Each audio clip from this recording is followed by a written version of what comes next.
Smartphone murah tapi memiliki fitur yang komplit mungkin idaman untuk semua orang. Dan akhirnya Google mewujudkan impian tersebut. Menyasar pangsa pasar low dan feature phone, bisakah smartphone ini menjadi idola baru?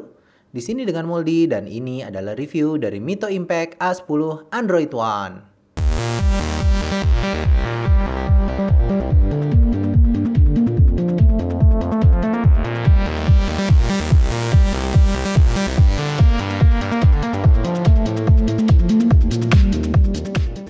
Biasanya, smartphone spesifikasi mumpuni, dukungan software tak henti, dan memiliki fitur komplit, memiliki bandrol harga yang selangit.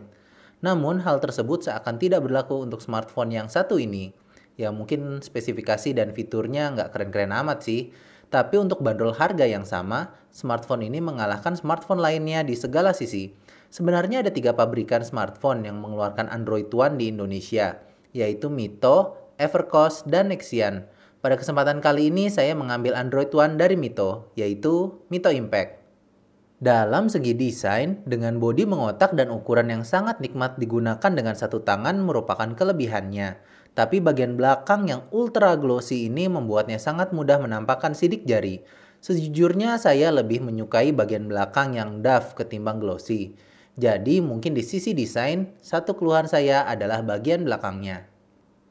Dilengkapi spesifikasi yang terbilang cukup untuk mengarungi samudra kehidupan dalam era milenium ini, hahaha asik. Seperti prosesor quad-core, RAM 1 GB, memori internal 8 GB yang dilengkapi SD card tentunya, kamera 5 MP, kamera depan 2 MP, plus baterai dengan kapasitas 1780 mAh terdengar ya. Cukuplah ya, karena bukan spesifikasi yang menjadi senjata andalan dari smartphone ini, namun value antara harga dengan spesifikasi.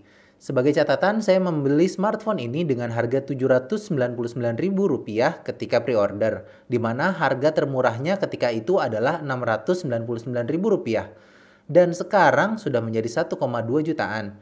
Untuk harga terkini cek deskripsi aja ya sob, saya kasih linknya di bawah.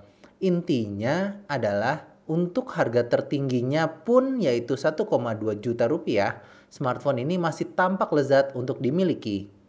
Tidak lupa, Mito Impact ini juga dilengkapi dual SIM loh sob, dan juga menjalankan konektivitas 3G di kedua slot SIM-nya. Memiliki prosesor quad-core ditambah RAM 1 GB menjadikan Mito Impact tampak mudah menjalankan game berat sekalipun. Bermain game seperti Asphalt 8 tampak lancar tanpa adanya frame drop.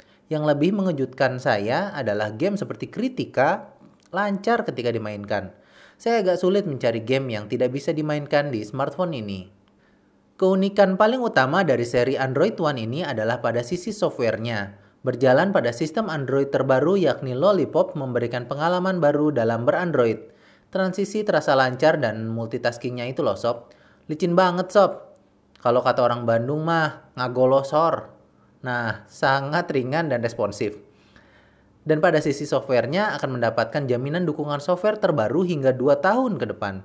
Jadi kalau misalnya tahun depan keluar Android M nih, misalnya Mastin 6.0, smartphone ini akan mendapatkan update tersebut sob. Memang sih ada beberapa poin yang menjadi perhatian saya.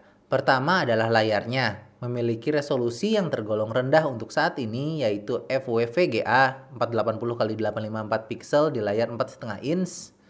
Bukan resolusi yang tinggi memang, tapi karena layarnya yang tidak terlalu besar, maka kerapatan pixel masih terbilang cukup lah untuk dipandang. Masih terdapat gap dan refleksi sih, warna juga langsung menunjukkan ada distorsi sedikit ketika dimiringkan. Tapi ya tidak terlalu buruk ya sob, masih dalam kategori cukup lah untuk harga segini. Kedua adalah kapasitas baterainya. Memiliki kapasitas baterai 1780 mAh terlihat agak pas-pasan untuk sekarang.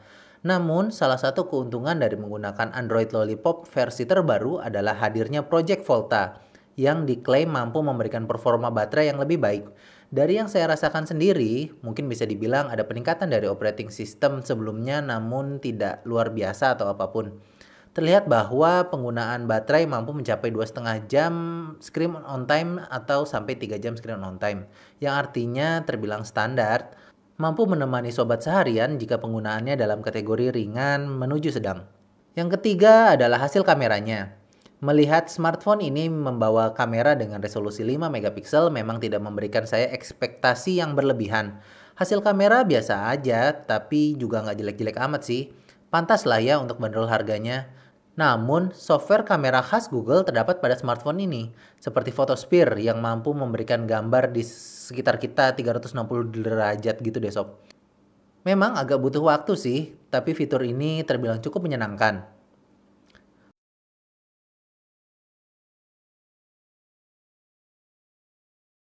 Panoramanya juga cukup unik. Selain mampu menangkap panorama biasa, smartphone ini juga mampu memberikan efek seperti fish eye walau tanpa tambahan lensa. Sebenarnya ada yang nanya saya sih, emang matanya ikan kayak begini ya sob? Ya tapi ya oh, sudahlah ya, saya nggak pernah ke pasar. Hasil rekaman video mampu mencapai Full HD, tapi terkadang terjadi frame skip sehingga merekam video menggunakan kamera dari Mito Impact ini menjadi kurang menyenangkan. Kamera depannya bisa mencapai resolusi HD ya, sobat bisa nilai sendiri lah ya. Mereview smartphone ini memang membuat saya lupa akan bandrol harga yang ditawarkan karena ekspektasi saya begitu tinggi ketika mengetahui bahwa Google terlibat dalam proyek Android One ini. Namun terlepas dari itu semua, saya sangat merekomendasikan smartphone ini untuk sobat yang menginginkan smartphone murah dengan fitur yang terbilang cukup komplit. Atau bahkan untuk sobat yang masih berkutat dengan HP jadulnya, saat untuk sobat telah datang untuk beralih ke dunia smartphone. Karena saya tidak yakin akan ada smartphone yang mampu bersaing dengan Android One dalam range harga yang sama. Sekian dari Moldi, terima kasih karena sobat selalu setia menunggu datangnya review. Jangan lupa untuk memberikan tanda suka dan subscribe atau berlangganan jikalau sobat belum berlangganan sama channel ini. Mohon terus kasih masukan agar sobat HP ini semakin baik dan semakin terasa seperti sahabat. Sahabat kan terus mengingatkan bukan? Terus juga sekalian mau nanya nih sob, kalau kita bikin acara ketemuan di Jakarta pada bulan ini, pada bisa nggak ya? Komen di bawah ya. Nah, ya tentu aja akan ada bagi-bagi HP lagi loh sob. Di antar kita aja, jangan keras-keras. Oke, ditunggu komennya di bawah. Sekian dari Moldi dan Moldi out.